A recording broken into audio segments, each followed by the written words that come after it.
What's up, guys? This is World of Dust Gaming, your channel for fresh Arena of Valor content, and today I've got a brand new beginner's guide for you guys. It's Errol, the twisted Dr. Jekyll, Mr. Hyde character here in Arena of Valor, and I've got the GENOS skin for you from the One Punch Man franchise, as well as some introduction about the heroes, some of the best builds that you can use, and all sorts of things that you guys are going to need for starting off with Errol if you have never used this hero before. I think he's wonderful. He's one of the heroes that I enjoy playing the most. Actually, he's one of my most favorite heroes, and therefore I can give you a in-detailed guide on this hero, and we are starting off with some of his skills. So let's first of all find out where he is. I haven't played him that often, unfortunately. And here he is, Errol with the GENOS skin, with a nice animation here, coming from the One Punch Man movies and the anime. And as you can see, he has just been transferred into the game, and we're going to talk about that skin in addition to all of that is going to come in today's video. So first of all, let's check out the passive. It's called Blood Drinker. You're going to get a stack, which is a mark, and this is going to last 5 seconds. There will be a cooldown that you can see in game, and it can stack up to 5 times.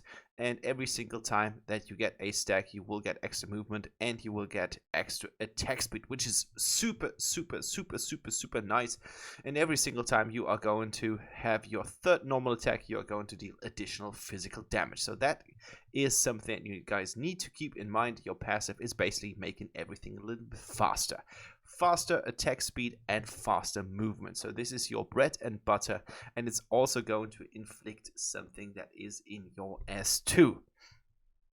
Your first ability is called Ghost Scythe. It's a scythe. When you are dashing forward, you're gaining super armor, as the skill already indicates here, and you're going to deal additional physical damage. If you are dashing into enemies, you are going to reduce their movement speed, which is actually quite nice for follow-up things. And when you are hitting enemies, you are also restoring some of your health, which is actually quite nice because it just means the more heroes that you're going to hit with your first ability, the more health you're going to get, which will give you the ability to fight a little bit longer in team fights. In terms of your second ability, while my dog is still growling, it's called Bone Shaver. You're going to just put your X in front of yourself, dealing additional damage, reducing the movement speed of the enemies. And when your passive has max stacks, and therefore this passive stacking is important, it's going to be enhanced. Therefore, you're going to get super armor, your healing will be going up by 50%, and you're going to knock up enemies for not 1 second, but 0.75 seconds, and each enemy hit restores a stack of the mark, which is going to be your bread and butter skill. You should always try to go into a fight with some stacks that you have already accomplished throughout fighting, for example, minis or something else, and then you're going to unleash your Bone Shaver, and afterwards you are good to follow up with some of your other skills. So this is the skill that you should maximize first. Your ultimate is called Demon Claw. You're going to get super armor again, and you're going to leap in the air for 2 seconds, which means that you're going to fly above the enemies. Players who have mastered a lane know how to deal with that. And you can move, so you can use your center around the time. And when you are going to come down, you are going to slow enemies for 20% for 0.5 seconds. And you're also reducing the armor, and you are going to knock them up while dealing additional physical damage. So this is basically a skill that you can use either to start a fight, follow up enemies on the second kind of thing, or try to end a fight and retreat to safety when you have the still health left, because otherwise you're going to be killed while you are about to use this kind of thing, because it has a slow summoning sickness, which means you're going to cast it and then it will not immediately pop off, but enemies will be able to inflict damage on you. So this is something that you need to keep in mind. So Errol is a really well-rounded warrior slash assassin character. I believe his true power is actually exceptional because you've got a dash, you've got a knock up, and you've got an ultimate which is able to deal certain amounts of things. And let's check out some equipment with him, because that is when things are actually getting quite juicy. So taking Errol here, I've been using this build lately because it just gives me some durability from the Spirit of the Longinus. And then I've taken a lot of damage items in here. For example, as you can see, I'm building the Death Curse if there is some health thing going on the enemy team. Otherwise, you can swap it out. But this build is completely tweaked around damage. So if you happen to see Errol, or your Errol, to be a little bit on the side that you're going to get killed a lot, you can also throw in some items such as, for example, the Medallion of Troy here, Mail of Pain, or even Hercules Madness is actually quite nice. So take that into consideration if you build your Errol build. I've taken my Marksman Warrior build here for a plain normal attack, armor pierce, and movement speed buff that comes from 10 times Onslaught, 10 times Assassinate, and 10 times Skewer. I found this Arcana build to work the best for me, and taking enchantments here is actually again on the damage side of you on the red part, the Lockheim part, with Shadow Blade, because we are going to get additional damage from our movement abilities, with a Deathly Claw getting more damage from our attacks nonetheless, and then Desperate Duel because it's just the nicest enchantment when you are about to deal with a certain foe, and you get some HP back and some armor pierce, and that's actually quite common and quite needed because it's just complementing your build so nicely. And in the second department of enchantments, I've went with League of Humans with Enhanced Restore and Gunslinger to boost our stats even further. So this is the build. I hope you guys are going to get something from it. And now I've got some lovely gameplay where we are scoring MVP, so be prepared for that. Enjoy! Alright, here we go. With the new GENOS skin, or the already introduced GENOS skin, but now it is there in the game again, and I just wanted to try it. I got some trial cards for the skin, so I wanted to show you guys how nice or not nice this skin looks. And as you can see, I am here on the solo lane. Elander is our jungler, so a quite mobile, quite damage heavy, squishy character.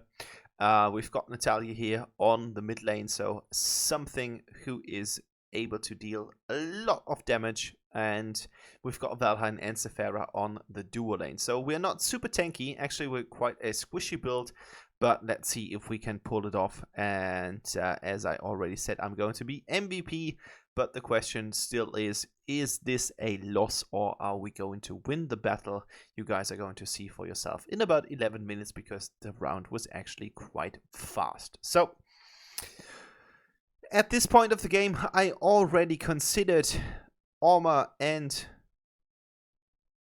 the other guy to be a constant pain in my butt on my lane. As you can see, again, Orma is flexing in, but I think he has been a little bit slow.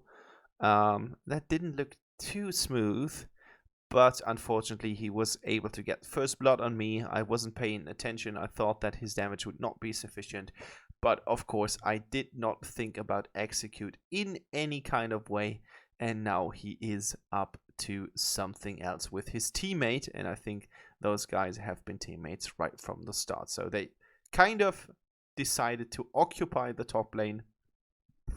I don't know why, I don't know when, but as you can see, now Orma is about to be on his own because Jinna has been moving down to the mid lane. So I'm waiting a little bit in order to get the Spirit Sentinel here, and as you can see, things have been working out quite nicely. So I got the 48 golds from the Spirit Sentinel, and now it's my time to try out my lovely new artworks from the GENOS skin, and as you can see, GENOS has been moving up.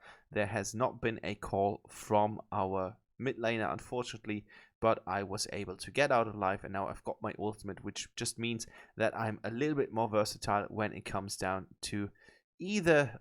This looks so good. That animation is so smooth. I really like the GENOS skin. Unfortunately, I didn't buy it yet, but I'm considering to buy it because it just looks so nice and it's really working well with Errol. But if you don't have the money, just don't think about it because it's actually quite pricey. So yes, I liked it. It just looks so cool.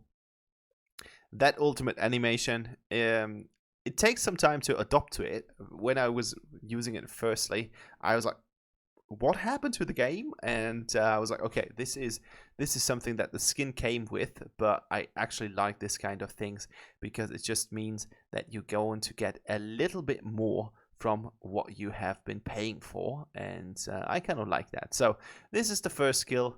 As you can see, Orma is nothing without his GENOS supplement, so I was able to get GENOS with basically ease. It wasn't really too crazy, and now I've been roaming into the enemy jungle because I just wanted to get some jungle farm. Now we've got Jan here who tried to dodge me quite nicely. I'm in level 6, he's level 5. I don't really get why this is the case. Unfortunately, I just jumped into the wrong direction, but as my Sinestro was here, Sephara was here, I have been able to make it out alive because she just shielded me. And now it's our time to pay back, and things are going to be quite good because, as you can see, we are going in massively. So this is a cool team fight. Kill. Now my guys are going to follow up, so there's another kill, and that just means that we turned a team fight into 2 kills for our team. I've been porting back because I just needed some life. I thought about getting into the fighting position, but I just realized it's not going to be of any benefit from my team or for my team, and therefore I just decided to go back. And now I did a quick lane swap because I saw that there's a lot of things coming down on the battlefield here on the bottom lane, and as you can see, we've made actually quite good gold here, and try to put the Orma away from our Valor targets. So things have been going on quite smoothly. There's a telling us a little bit overextending here.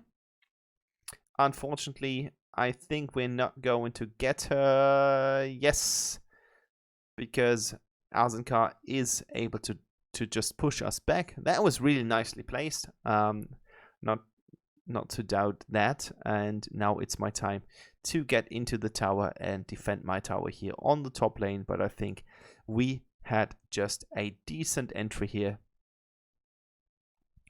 and my team was able to score the dragon, so everything is quite nice. So I'm trying to put as much damage on GENOS without really going all in, and unfortunately, he was able to flicker out of the situation, and I thought about tower diving with my ultimate, but because my life was already halved, I did not see it coming, and now it's my time to get out here, use my GENOS ability, my ultimate, and be protected from Jan, because otherwise he would have been able to kill me. So your ultimate is also a really nice disengagement tool, but you really need to be aware of the fact that sometimes you need to cast it twice. As you can see, I casted it at the early stages of the fight, and then it didn't work out the way I wanted it to, and I had to cast it again. And that sometimes happened before when I was playing Errol. So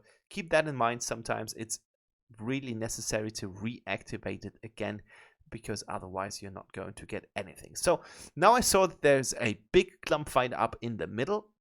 I was just hoping that my team would be able to withstand the fight, not making crazy positive trades, but at least be able to withstand the forces, because that would just have given me the opportunity to get the middle tower, the top first tower. And as you guys could see, it worked out quite nicely. So now I've got the first kill here. Unfortunately, I don't get Telenas. Trying to put my X in here on Jinnah. Unfortunately, that didn't work out either. But we do get a really nice double kill here. So that's 4 kills for me. And I suddenly became the kill leader just because of this one sequence. And I immediately went for the red buff because I want to deny the enemy jungler as much as possible while trying to heal back as much as possible as well. So Telenas was really unlucky. I just sidestepped her ability and I was able to get her without any problem. So that was really nice. I used all my HP abilities in order to get her. And now I thought it was about time to get another Spirit Sentinel just for the additional gold, because the other team can't really use that. And as you can see, Jinnah and Orma are the kill leaders. So those guys had a blast here. 5 kills, 3 deaths. That's actually really good for Orma because he was about to be the solo lane as well. And now we try to get Jinnah here with a first attempt of Valheim, but unfortunately I don't have the measures to continue this fight, and we just went back to get the Darkslayer here because it was on the presentation tablet here. Jan is about to enter the fight. I'm trying to be a little bit less involved in this team fight, but as you can see, our team is dealing really well with this approaching danger of Jan closing in on the team fight here, and we've been able to get the Darkslayer here without any problem, and this is just giving us a good advantage on the team fight. And right now, because I was fairly low, I just decided to go back here to get some health and start the team fight here over again. So yes, this is Death Curse. I thought this might just be actually quite good against Jinnah because he still has a really good life leech ability, or life stealing ability, whatever the game wants to call it. 9 minutes have already been played, so Darkslayer is about to push into this enemy tower. I don't want to contribute fully because I think my teammates still have a good chance on getting damage on the tower and getting down some of those teammates of the enemy. And now it's time to close in and use all of our abilities because this is just going to get us the damage raise. And here we go, another Telenas is dead, dominating 6-1-4, and this game is over. And I think it was a lovely appearance of Errol here with a lovely skin. It just looks so nicely, and as I said, always use your S1 S2 ultimate and you guys are good to go, and everything is going to be in your favor. It's just plays quite smoothly for itself, and as you can see, we have been MVP here in this game with 11.1. That's the build. Here are the details. So 20.9% damage, most damage taken, second most damage taken, and participation was actually all right.